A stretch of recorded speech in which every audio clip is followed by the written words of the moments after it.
دلہن کی منہ دکھائی دینا اس کا کیا حکم ہے؟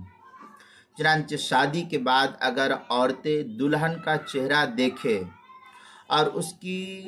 حوصلہ افزائی کرے تو اس کی قدر گنجائش ہے،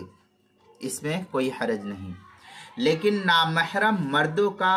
سجی سنوری دلہن کو دیکھنے کے لیے آنا اور منہ دکھائی کی رسم انجام دینا، اس کی قطعی طور پر کسی بھی اعتبار سے شریعت نے اجازت نہیں دی ہے کہ نامحرم حضرات آئے اور اس نئی نویلی دلہن کو دیکھے، اس کی اجازت نہیں۔ یہ نہایت بغیرتی کی بات ہے، اس پر نکیر کرنا لازم اور ضروری ہے، اور اس طریقے سے اگر رسم ہو تو اس رسم کو ختم کرنا یہ ہم سب کی ذمہ داری بنتی ہے۔ چنانچہ یہ مسئلہ مستفاد کیا ہے فتاوی محمودیہ جو ڈھابل کا چھپا ہوا نسخہ اس کی 11ویں جلد صفحہ 306 سے اس کو نقل کیا ہے۔ اللہ تعالیٰ کا فرمان ہے قُلْ لِلْمُؤْمِنِينَ يَغُضُّوا مِنْ أَبْصَارِهِمْ وَيَحْفَظُوا فُرُوجَهُمْ ذَلِكَ أَزْكَىٰ لَهُمْ، یہ سورہ نور کی آیت ہے، پارہ نمبر 18 آیت نمبر 30۔ شعب الایمان للبیہقی کے اندر ہے ان الحسن مرسلا قال بلغنی ان رسول اللہ صلی اللہ علیہ وسلم قال لعن اللہ الناظر والمنظور الیہ،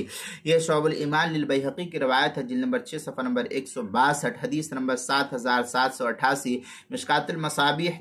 صفحہ 270، صحیح بخاری میں عن عقبۃ بن عامر رضی اللہ تعالی ان رسول اللہ صلی اللہ علیہ وسلم قال ایاکم والدخول علی النساء، یہ صحیح بخاری کی روایت ہے، جلد نمبر 2 صفحہ نمبر 787، حدیث نمبر 5036 ہے 5036 ہے۔ اسی طریقے سے در مختار مع شامیہ میں ہے وَتَمْنَعُ الْمَرْأَ الشَّابَّ مِنْ كَشْفِ وَجْهِ بَيْنَ الرِّجَالِ لَا لِأَنَّهُ عَوْرَةٌ